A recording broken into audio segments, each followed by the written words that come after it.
Do you feel that Europe's leadership is doing enough to support the sort of European Critical Raw Materials Act? Yes, first of all, I would say that we were very happy that the Commission proposed the Critical Raw Materials Act, because we thought that was very much needed.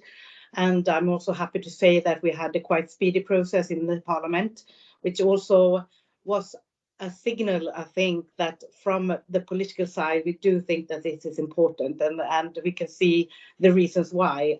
We can see that the demand is, there are more demands, and we can see that we have also a perspective of security reasons why we want to do this. And what we can see is geopolitical, of course. We can see that we will be less dependent on what we have to import from countries like China, like Russia. And I think that the scrutiny that the Commission did, and you also mapped out where the findings are when it comes to materials and minerals. We can see that there are some sources within Europe that could be used in a better way and more efficient in the future to have the possibility to use them in the green transition, in the digital transition as well. So I think that what we do now is really to take a step and take responsibility for the future ahead. So I think that was a very good signal from both the Commission, but also from the Parliament. And then we negotiated. So it's obviously important for the many EU institutions. Brilliant. And how do you think that the EU should approach collaboration with other nations in terms of establishing a sustainable battery supply chain? I think that is a key issue, and that was also important for the negotiations and what we have discussed in the Parliament and among the political groups. I think that we can see that batteries is a source, and a very important source for the green transition. We can see in Sweden, for example, where we have the establishment for battery production, for example. So we can see there are much resources needed, and one is the green energy, but also what we need in terms of minerals. I think that what we have done is in the Critical Raw Materials Act and also in the EU work on batteries is to set the clear standards, but also set up the strengthening to our global partnerships. And I think that that combination will have an impact also beyond the EU borders. And I think that through trade and global business, we can also reach the possibility to have a common ground and to find the possibilities to work together. And currently, obviously, as you've identified, a big majority of the processing work is undergone in China for these critical minerals. Do you think that we'll still need good relations with China going forward in terms of the need of supply for the transition? I can see, and we know that these are not short-term solutions. I think that everyone realized that opening mine would take a couple of years. And I think we have to be realistic on this and see that on the way to independence, we will have to import minerals along the way. And I think therefore it's also crucial, like I said before, that we had a quite speedy process. So we have the possibility to start now to see what that will bring in the future. And therefore, I think on the way, and like we say, we need these minerals. I think that we have to have a certain amount of import also in the future ahead. Great. And obviously, the sort of end goal of this is improving renewable energy provision. Do you see some synergies between Europe's need for critical raw materials and getting those renewable energy projects off the ground? Yes, I think that it is clear that there are synergies between our need to build more sustainable energy system, and also when we look into the efforts that we're doing in securing the critical raw materials. And mining is, of course, crucial for obtaining the raw materials needed to build the renewable energy and the infrastructure around the renewable energies. We come to solar panels, wind turbines, and also what we also discussed before with batteries. And I think that we can see that materials like lithium, cobalt, and also rare earth elements are very crucial components in this transition. And mining is necessary for getting the minerals that we need in energy storage solutions and in lithium batteries.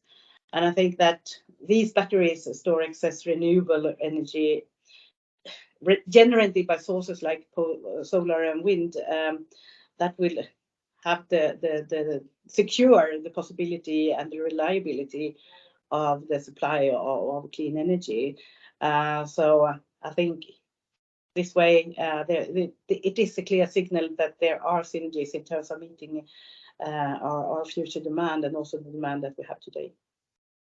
Right, that leads really well into my next question. There's some debate within the industry now about what level recycling of minerals can play in the transition. Some organizations say it can meet a huge amount of the demand, others disagree. Do you have any sort of general thoughts on that? That is also one issue that has been discussed, and I think that is first of all, of course, something that we would like, the content of the renewable materials. But I also think that it's important that politicians see what the market can bring in terms of recycled materials, because we don't want this to be an obstacle for innovation in the future, because if you cannot get enough what you really are looking for in renewable terms, I think that it is dangerous for politicians to set a very, very high goal if it's not possible. And we can see that will bring more into the market, but like we said earlier, the demand is also increasing, and therefore I think it's you have to be a bit careful here to don't ask for too much, because that could be what you it could be the result can be the opposite in what the politicians intended, even though the intentions were good. And I think that we have also from the EU included new rules on recycling and content, and also what member states should do in order of collection and so I think we have met the targets, and I think that we have to have a clear framework and also have member states working in the same direction, and to have a level playing field also for batteries in the future. Thanks, that makes a lot of sense. With this in mind, obviously there is stronger permitting laws in Europe, but there's also equally strong environmental regulation. Does this mean that there will have to be some more difficult decisions in terms of freeing up land for domestic projects?